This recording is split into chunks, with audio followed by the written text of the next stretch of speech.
Setelah cerita soal Gus Dur, Wali Pedi ngeloyor pergi. Dia berjalan terus tanpa memperdulikan arah dan tujuan. Berjalan terus sambil menikmati rokoknya. Sudah berapa lama dan seberapa jauh Wali Pedi berjalan, dia sendiri tidak tahu. Wali Pedi seperti tidak sadar, tiba-tiba saja hatinya dipenuhi zikir dengan Allah dan bersama Allah. Wali Pedi merasakan seakan-akan dia tidak berjalan di atas bumi.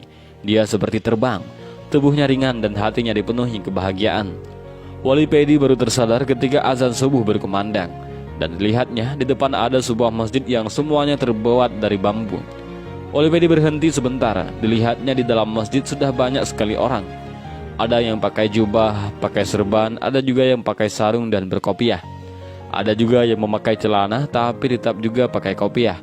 Yang membuat Wali Pedi kagum adalah di dalam dan di luar masjid itu tidak ada lampu sama sekali. Tapi masjid dan areal di sekitarnya tampak terang benderang. Tampak cahaya keluar dari para orang-orang yang berada di dalam masjid.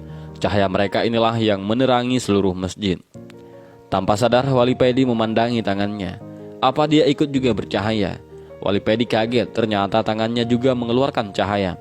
Wali Pedi meneruskan pandangannya dan ternyata kakinya dan seluruh badannya juga bercahaya. Setelah sadar bahwa dirinya juga bercahaya, Wali Pedi mulai berani memasuki masjid dan ikut sholat berjamaah. Wali Pedi sholat di barisan paling belakang, karena hanya di barisan ini ada tempat yang kosong, sedangkan tempat yang lain sudah penuh. Wali Pedi melihat di sela-sela tubuh para jamaah yang bercahaya, seorang imam yang cahayanya sangat terang, sehingga Wali Pedi tidak bisa melihat wajahnya. Tubuhnya dikelilingi cahaya yang sangat terang. Wali Pedi baru sekali ini merasakan sholat yang begitu indah dan sangat syahdu. Suara imam yang begitu merdu dan Wali Pedi seakan-akan diajak berjalan mengelilingi rahasia-rahasia ayat Allah yang dibaca oleh sang imam tersebut. Setelah mengucapkan salam dan selesai sholat, Wali Pedi baru tersadar ternyata di sampingnya ini ada orang yang sangat dikenalnya, Mbah Parmin, seorang kusir bendi di kampungnya. Ternyata Mbah Parmin ini tubuhnya juga bercahaya. Sebelum Wali Pedi hilang dari rasa kagetnya, Mbah Parmin sudah berkata kepadanya, "Pedi, tolong kalau nanti di rumah jangan bilang siapa-siapa tentang masalah ini." "Baik Mbah," jawab Wali Pedi meneruskan zikirnya. Sehabis zikir, baru Wali Pedi mulai mengobrol lagi dengan Mbah Parmin. "Mbah, siapa yang mengimami sholat subuh ini?" tanya Wali Pedi. "Beliau baginda Nabi Muhammad SAW," jawab Mbah Parmin. "Dan di barisan depan itu adalah wali-wali kutub, dan di barisan berikutnya wali-wali yang derajatnya di bawah wali kutub. Mereka berbaris sesuai tingkatannya, baik yang sudah meninggal maupun yang masih hidup. Semuanya hadir di sini." Mbah Parmin meneruskan penjelasannya. Wali Pedi tersenyum dan Mbah Parmin juga tersenyum karena mereka berdua sadar kalau berada di barisan yang paling belakang.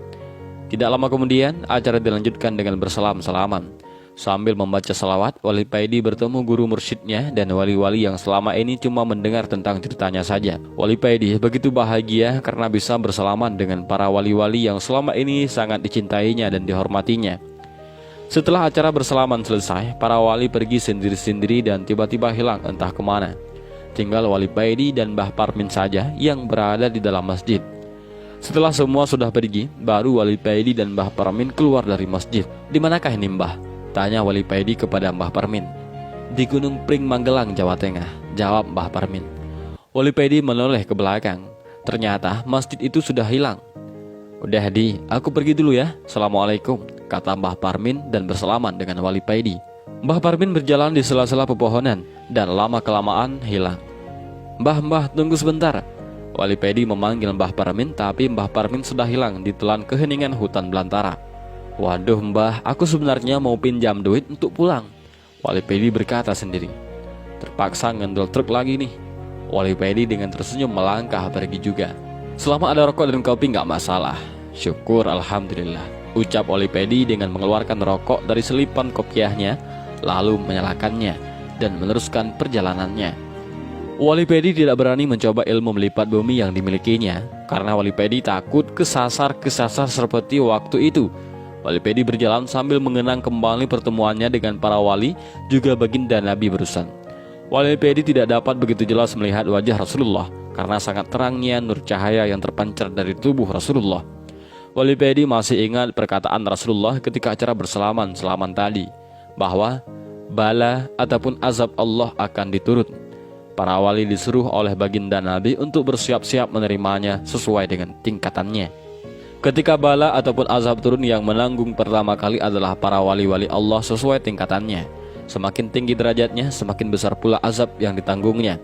Para wali ini melakukan hal tersebut supaya ketika azab itu sampai kepada umat manusia lainnya, tinggal sedikit dan ringan. Dan Masya Allah, betapa besar rasa cinta mereka kepada kita semua.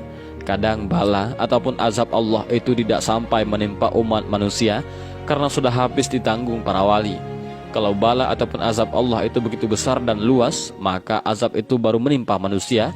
Dan bala ataupun azab yang paling ringan yang diterima oleh umat manusia adalah ndas ngolu, nggak ngerti sababi. Kepala pusing tidak tahu penyebabnya, disertai dengan perasaan sedih dan galau yang tidak tahu penyebabnya juga.